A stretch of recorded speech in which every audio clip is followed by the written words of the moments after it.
생각이 들죠. 더군다나 가운데 예배에 참석하신 여러분들 주님의 이름으로 환영하고 축복합니다. 아멘. 오늘은 요한복음 17장, 예수님께서 십자가를 지시기 직전에 제자들과 함께 다락방에 모여서 다락방 강화라는 말씀을 주셨죠. 그리고 다락방 강화가 끝난 이후에 이제는 제자들을 위해서 기도하시는 그런 장면입니다. 그러니까 오늘 이 말씀도 다락방 강화가 시작이 될 때 뭐라고 시작을 했느냐면은 예수님께서 제자들을 사랑하실 때 끝까지 사랑하신다라는 말씀을 하시면서 다락방 강화가 시작이 되었어요. 그리고 오늘 기도 가운데서도 예수님께서 제자들을 끝까지 사랑하고 있음을 우리에게 지금 보여주고 있습니다. 우리가 느낄 수가 있어요. 이 대제사장적 기도라고 불리는 이 기도에 오늘은 두 번째 기도에 대해서 살펴보고자 합니다. 이 두 번째 기도에서 예수님께서 우리에게 보여주시는 말씀이 뭐냐면은, 첫째는 제자들은 과연 어떤 사람들인가, 여러분들은 어떤 제자가 되어야 되는가 하는 것을 우리에게 말씀하고 있습니다. 6절 보면은 내가 아버지 이름으로 그들에게 나타내었고 그들은 아버지의 말씀을 지켰나이다 그랬어요. 결국은 예수님의 말씀을 지키는 자들이 제자라는 거예요. 예수 제자는 누구냐면은 예수님께서 드러내 보이신 것들, 말씀하신 것들을 지키는 자들이 예수 제자가 될 수가 있다. 예수님은 제자들을 가르치실 때에 단순한 어떤 지식이나 정보만 전달해 주신 것이 아닙니다. 아버지의 이름을 나타내었다 그랬어요.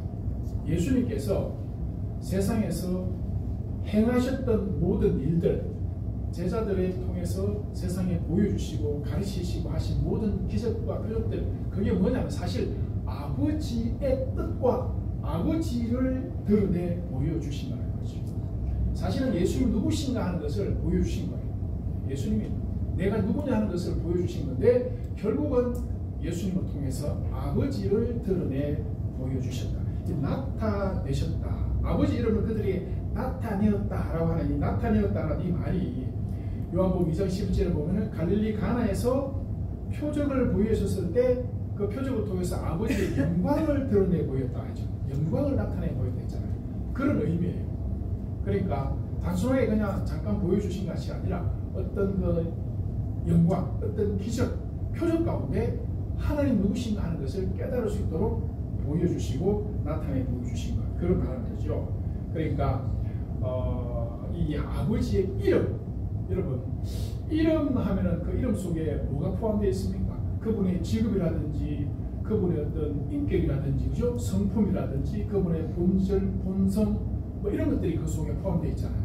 그래서 아버지의 이름 이렇게 했을 때는 예수 그리스도를 통해서 뭐가 나타나냐면은 하나님 아버지의 성품, 아버지의 뜻, 아버지의 거룩하심, 아버지의 속성, 거룩하심, 사랑하심 이런 것들이 예수님을 통해서 나타내 보여주셨다. 그런데 제자들이, 중요한 것은요, 제자들이 그것을 참으로 알고 믿었다라고 예수님이 인정을 해주는 것이에요.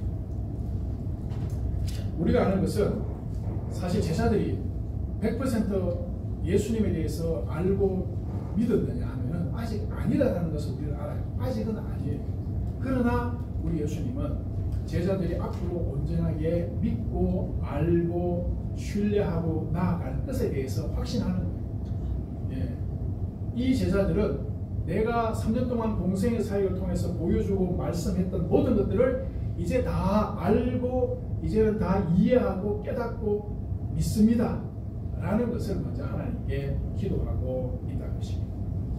사랑하는 여러분, 우리가 예수 제자로서 그때의 제자들이나 지금의 우리들이나 하나님께서 우리에게 원하시는 것은 바로 이겁니다. 예수 그리스도께서 말씀을 통해서 우리에게 나타내 보여주시고 행하셨던 것들을 어떻게 하라는 거예요? 알아라는 거죠. 그리고 그것을 믿고 따라오라는 거예요. 이걸 우리에게 말씀하는 거예요. 마지막 기도 가운데서도 예수님은 그 제자들을 향한 제자 도에 대해서 말씀을 해주고 계십니다. 자, 이제 이런 측면에서 우리가 교회에서 하나님 말씀을 어떻게 받고 있으며 또 어떻게 후대들에게 전수하고 있는가 하는 것을 한번 생각해 볼 필요가 있어요. 하나님의 말씀은 목사가 입을 통해서 설교자가 말하는 것, 그건 하나님 말씀에 봉사하는 거예요. 저는 지금 하나님 말씀에 봉사하는 것이지 제가 전하는 말이 하나님 말씀은 아닙니다. 하나님 말씀은 성경 말씀, 이게 하나님 말씀이에요. 네. 아시겠죠? 네. 저는 이 말씀을 여러분들에게 전하는 직분을 가진 사람이에요. 전하는 뿐이에요. 그런데 잘 전해야 된다는 것이죠. 네. 정확하게 전해야 된다는 것이죠. 정확하게 가르쳐야 된다는 것이죠. 예수님의 제자들이 예수님을 통해서 3년 동안 배웠습니다. 자, 그런데도 아직 어떻게 보면 부족하죠. 그런데 인간 목사가 하나님의 말씀을 연구해서 전할 때 거기에 오류가 있을 수 있고 문제가 있을 수 있어요. 그러나 예수의 이름으로 하나님의 말씀에 대해서 전하기 때문에, 그래서 목회자의 설교도 하나님의 말씀이라는 큰 범주 속에서 우리가 받아들이게 되는 것이죠. 자, 그러나 다시 말씀드리지만은 본질은 뭐냐면은 계시로 쓰여진 이 말씀, 이게 하나님의 말씀입니다. 그래서 이 말씀을 잘 이해하고 받아들이려고 여러분들이 노력을 하셔야 돼요. 네. 알겠습니까? 여러분들이 교회 와서 그냥 주일날 들려오는 소리만 듣고 끝나는 것이 아니고, 들려오는 말씀만 듣고 끝나는 것이 아니라 여러분 스스로가 말씀이 그러한가 하고, 아시겠죠? 연구하고 묵상하고 구약의 말씀이 어떻게 신약에서 성취되었는가 하는 것도 찾아보고, 그러면서 하나님에 대해서 알아가려고 하는 노력이 우리에게 필요하다는 것이죠. 제가 예전에 이단에 속한 사람들을 만난 적이 있었어요. 그분들과 대화를 하면서 제가 그런 말을 했습니다. 여러분들도 옛날에 여러분들이 다녔던 교회가 있었을 거 아니냐, 왜 그 교회를 떠나가지고 지금 여기 이렇게 와서 이러고 있느냐. 제가 이제 솔직하게 그분들과 대화를 했어요. 대화를 하니까 그분들이 하는 말이 자기들이 가지고 있는 그 의문과 성경에 대한 어떤 그런 뭐라 그럴까요, 알고 싶은 것들이 있는데 교회 안에서 해결할 방법이 없는 거예요. 그러던 중에 이상한 사람들을 만나가지고 그게 혹해가지고 간 거예요. 그래서 하는 말이 이제는 너무 늦었습니다. 이러더라고요. 저한테 너무 늦었다. 그래서 늦은 게 맞기는 맞아요. 그러나 아직 늦었지 않았다. 내가 여러분들을 만나서 대화하는 이유는 딱 한 가지야. 여러분들이 나중에 돌아오려고 할 때 퇴로를 만들어 주려고 내가 만나는 거야. 만약에 돌아오려고 하는데 우리가 그 사람들을 완전히 나쁜 사람 취급해서 받아주지 않으면 어딜 가겠어요. 결국 못 나오고 그게 그대로 있을 수밖에 없거든요. 그래서 돌아올 수 있는 길을 열어주기 위해서 내가 만나서 얘기하는 거니까 잘 듣고 거기서 배운 것들이 정말 하나님 말씀이 그러한가에 대해서 연구를 해봐라. 그리고 다시 돌아나오길 바란다. 그리고 제가 사과했어요. 무슨 사과? 여러분들을 잘못 가르쳐서 이상한 곳에 가도록 만든 교회에 대한, 교회가 해야 될 책임을 다하지 못한 것에 대한 사과를 내가 할게. 대신에 50% 책임은 당신들에게 있다. 무슨 책임? 거기 가가지고 분별하지 못하고 그게 지금 있는 그 자체는 여러분들도 잘못이다. 제가 그런 말씀을 드린 적이 있는데, 사랑하는 여러분, 우리는 이 하나님의 말씀을 얼마나 깊이 있게 깨닫고 알아가야 할 것인가에 대한 책임이 가르치는 분들에게도 있지만 배우는 분들에게도 있다라는 사실을 분명히 기억합니다. 그 다음이 문제가 나아가서 그 다음이 뭐냐면은 그것을 단순하게 지식적으로만 이제 받아들이면 안 돼요. 머릿속에 성경 지식만 있어가지고 아무 짝에도 소용이 없습니다. 차라리 여러분 AI가 나아요. AI 알겠죠? AI에게 성경을 쫙 합숙시켜보면요 기가 막히게 잘합니다. 그건 나 성경 지식만 알고 있는 성도들이랑 차이가 없어요. 중요한 건 그 말씀을 살아가야 한다는 거예요. 예수님께서 보여주신 것은 하나님의 성품을 보여주신 거예요. 우리가 하나님의 형상이잖아. 하나님의 형상. 어디 가든지 우리는 하나님의 형상으로 사람들에게 나타나야 돼요. 그런데 우리가 그러지 못한 그런 삶을 산다면 우리는 하나님의 형상으로서 지금 뭔가 잘못된 삶을 살고 있다는 것을 기억해야 돼요. 중요한 것은 시편 119편 11절을 보면은 내가 주께 범죄하지 아니하려 하여 주의 말씀을 내 마음에 두었나이다. 자, 주의 말씀을 내 마음에 두고 내가 범죄의 길로 가지 아니하도록 그 말씀을 붙잡아야 된다는 것이고, 야고보서 1장 22절에도 너희는 말씀을 행하는 자들, 아시겠죠? 우리가 말씀을 10가지 들으면 10가지 다 행할 수는 없을 수 있어요. 그러나 한두 가지만이라도 행하려고 애쓰는 그게 중요합니다. 애를 쓰는 행하는 자가 되고, 듣기만 해서 자신을 속이는 자가 되지 말라고. 알겠죠? 듣기만 하고 행하지 못하면은 우리는 자기 자신을 속이는 자가 돼요. 목회자가 그렇습니다.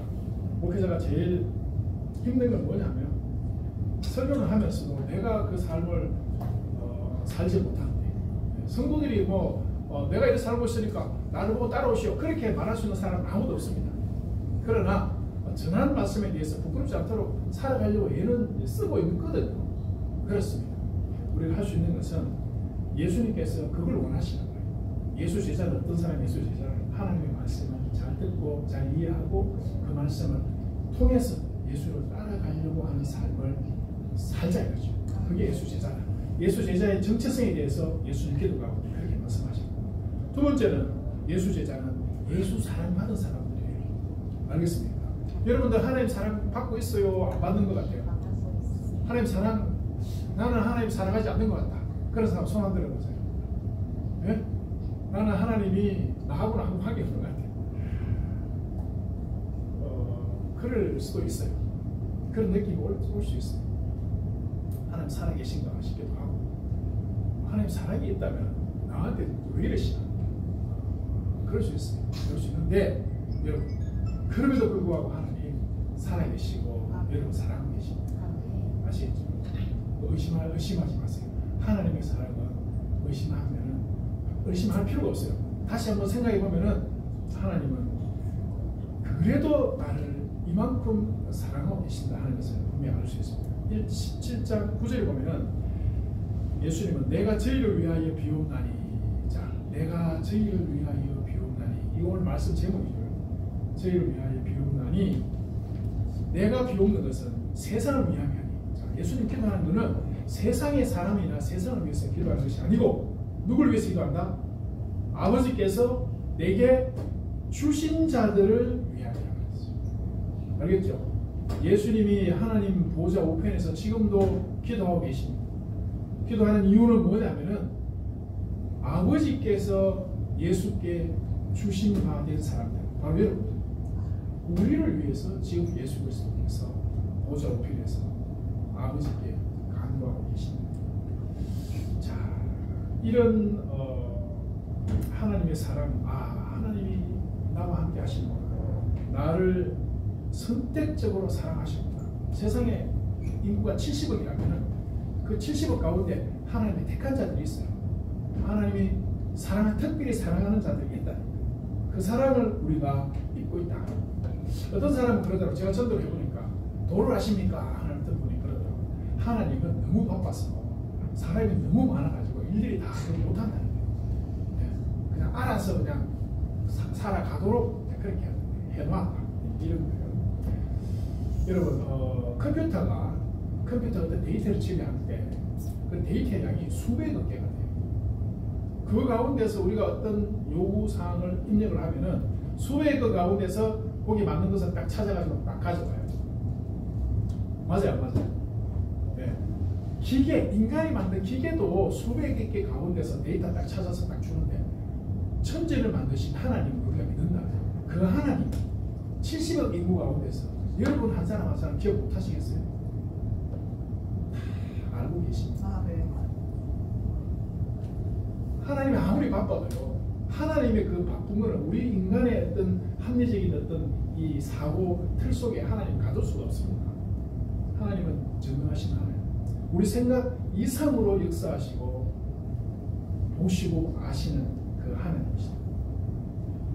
그렇다면은 우리는 우리의 상황과 고민에 대해서 하나님 앞에 기도할 수 있겠죠.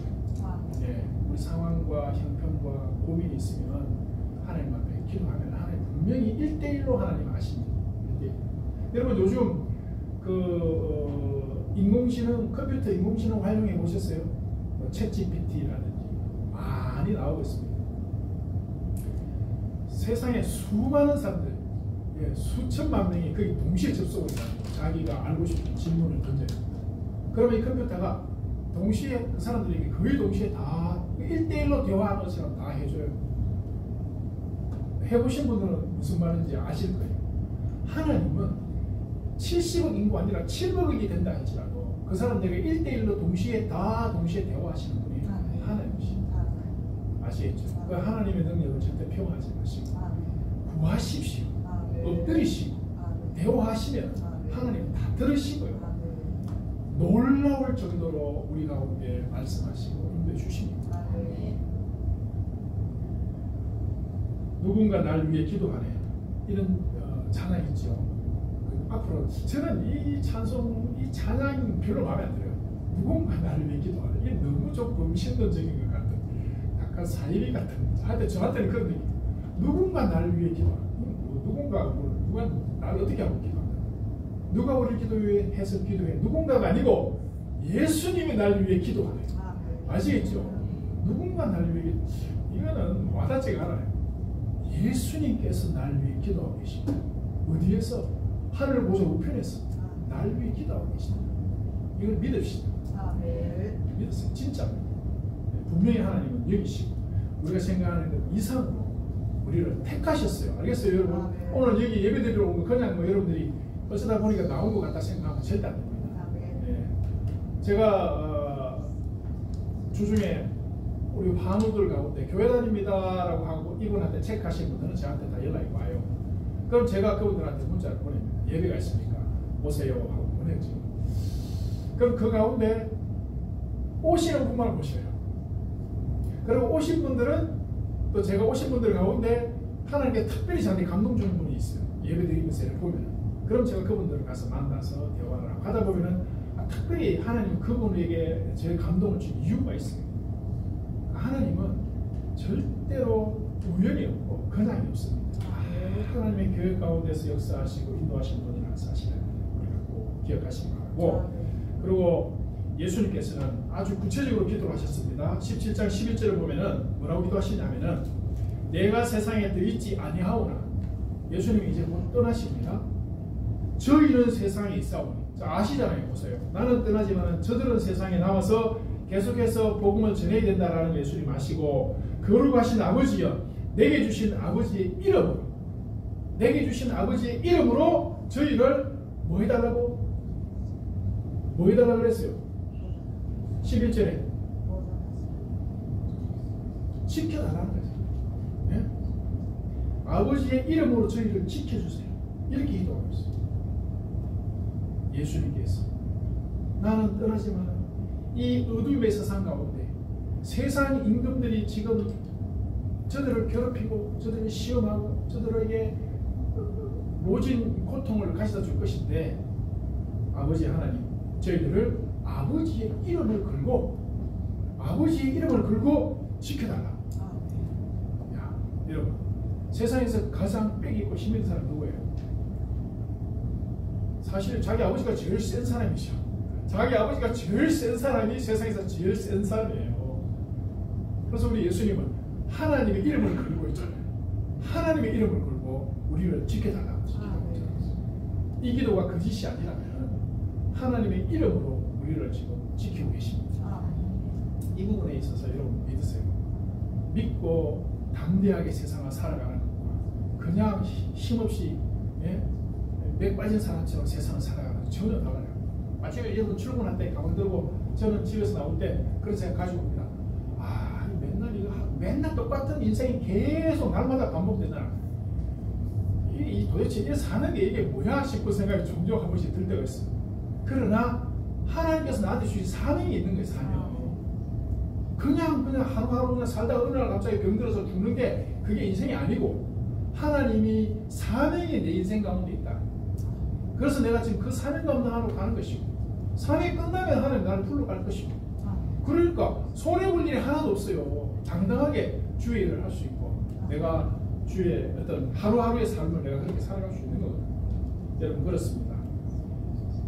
여러분들에게 주신 아버지의 이름이 있다는 것을 꼭 기억하세요. 예수님은 세상에 이 임금이 곧 와서 괴롭히고 박해하고 힘들게 할 것을 알고 계세요. 사랑하는 여러분, 예수님이 다시 말씀드리지만 이렇게 간구할 수 있는 근거가 있어요. 예수님은 어떤 근거를 가지고 이런 식으로 기도하느냐? 10절에 보면 내 것은 다 아버지의 것이요,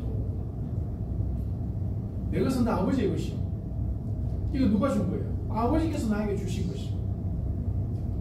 아버지의 아들로서 아버지가 맡겨줬다라는 것에 대한 확신이 있기 때문에 아버지의 이름으로 해달라 이렇게 요구할 수 있는 것이죠. 아버지의 이름으로 해달라.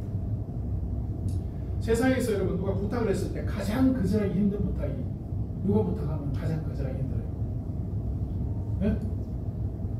누가 부탁하면 가장 거절하기 힘듭니까?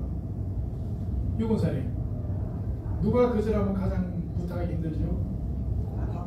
네? 가까운 사람 중에 남편, 아들 둘 중에 하나 택해보세요. 그렇죠. 아들이 부탁하면 이거 참 거절하기 곤란합니다. 전화 와서 아버지 내 지금 돈이 없는데 돈 좀 보내주세요 하면은 아버지는 어디 빌려갖고라도 보내주고 싶었어요. 빌려서라도 보내주잖아요. 그래야 그래요. 안 그런 사람 있어요? 아버지도 아니다 그거는. 그래. 빌려서라도 보내줍니다. 그리고 보이스피싱금들이 여보 나 지금 돈 없는데 돈 좀 보내줘 이렇게 합니까? 그래 안 하잖아요. 아빠 이러고 보이스피싱 한다. 엄마 이러고 보이스피싱이야. 그러니까 부모들은 자식들이 부탁하면 꼼짝없이 그냥 놀래가지고 하게 되거든.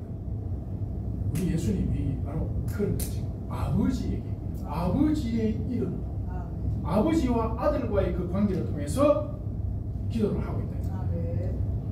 그래서 지금 당당하게 지금 기도하고 있는 거지. 누굴 위해서요? 여러분들을 위해서, 우리를 위해서, 우리를 위해서 지금 예수님이 기도하고 있어요. 우리가 마음속에 당당하게 살아가야 돼. 당당함을 가질 수 있잖아요. 내 것은 다 아버지의 것이, 아버지의 것이 내 것이 없네. 네? 예수 제자 특권이 있습니다. 우리의 특권. 예수 제자의 특권이, 우리의 염려는 곧 누구의 염려예요? 아버지의 염려예요. 자식 염려하는데 아버지가 네 염려 네 혼자 하거나 나는 모르겠다. 그건 아버지 아니죠. 그러면. 네. 우리가 염려하면 하나님이 염려하십니다. 야, 이런 기가 막힌 이런 일이 있다. 여러분들이 울면 하나님 우신다고 생각합니다. 여러분들이 죽고 싶으면 하나님도 죽고 싶어. 하나님 죽고 싶다라면 저 신학적으로 문제식이 있을 수 있죠. 하나님도 죽고 싶어하나 이러면 이제 저 목사님 이단 아닌가 이럴 수 있는데, 신학적으로 접근하지 말고 상황적으로 접근하는 거예요. 우리가 힘들어서 쓰러지고 싶으면 우리 아버지는 그 사람으로 더 안타까워 하십니다. 예수님을 통해서 하나님의 능력이 누구의 능력이 될 수 있다? 우리의 능력이 될 수 있어요.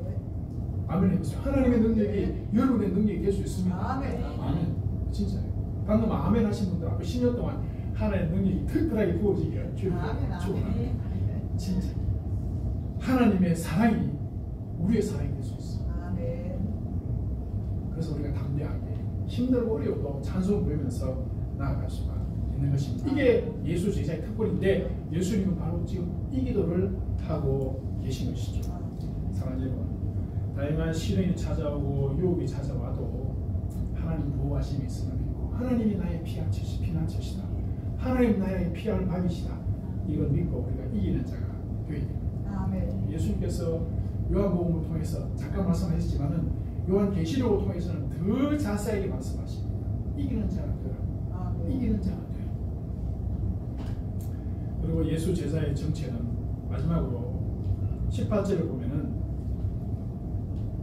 세상에 예수의 이름으로 보냄받은 사람들입니다. 알겠습니까?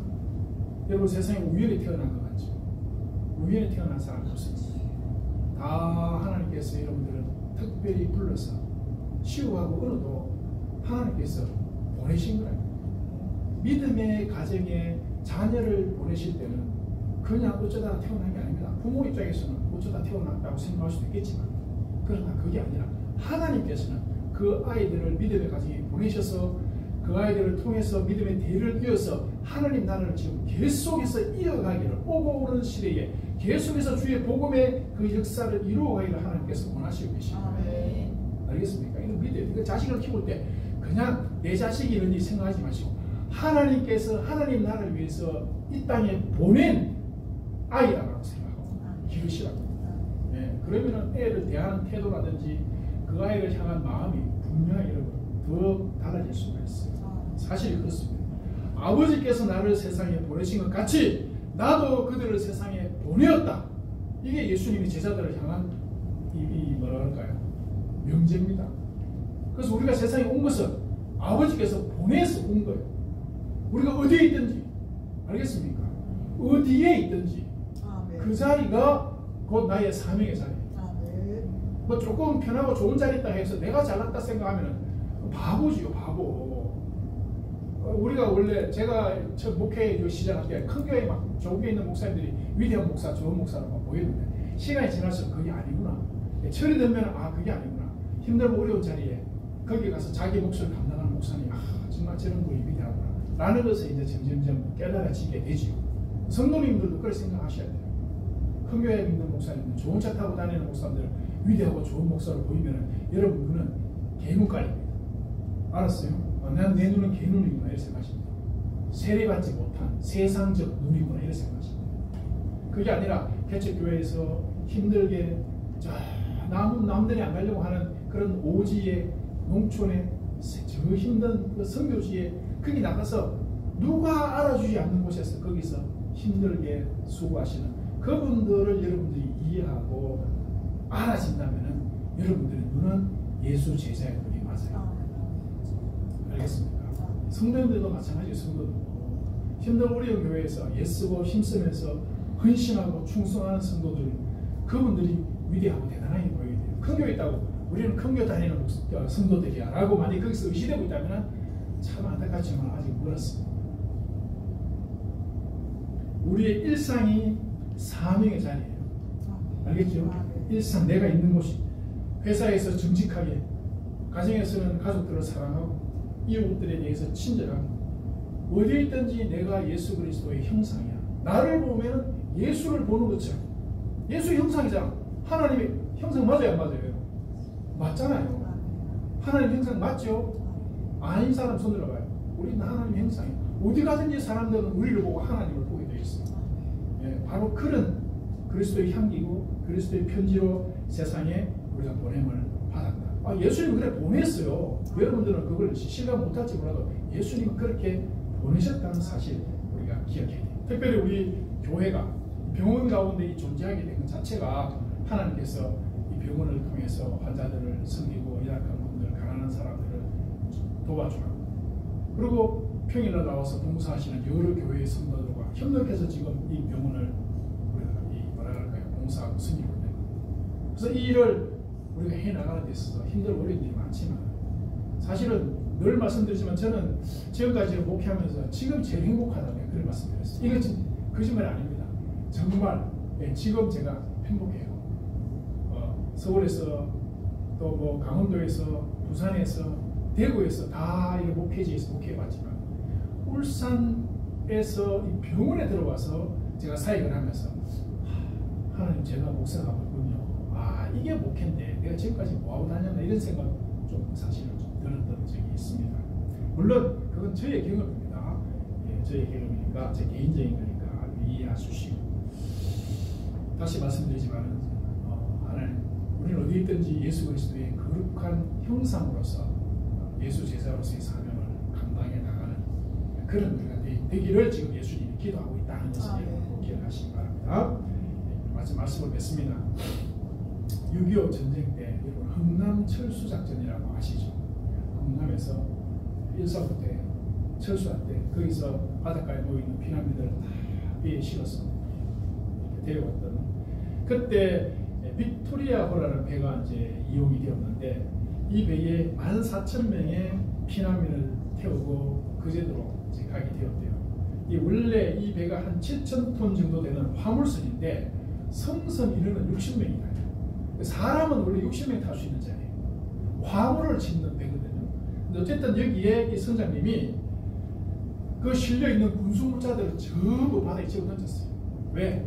군수 물자도 중요하지만 생명을 구해야 된다. 이래가지고 군수 물자들 바다에 던져버리고 그 피난민들 배에 전부 다 실어. 그리고 이 사람들 한 사람도 포기할 수 없다. 그리고 그제도로 데려갔어요. 데려오는 동안에 정말 한 사람의 손실 없이 그제도까지 잘 데리고 왔는데 이 선장님의 이 마음 있잖아요. 한 사람도 포기할 수 없다. 모든 사람 건질 수 있는 대로 다 생명을 보여야 된다는 그 마음이 이 사람들을 다 살려낸다. 이런 얘기가 있습니다. 사랑하는 여러분, 다시 말씀드리지만은 예수님은 우리가 주 예수여 주여 하면은 보고 듣고 알고 계십니다. 알겠죠?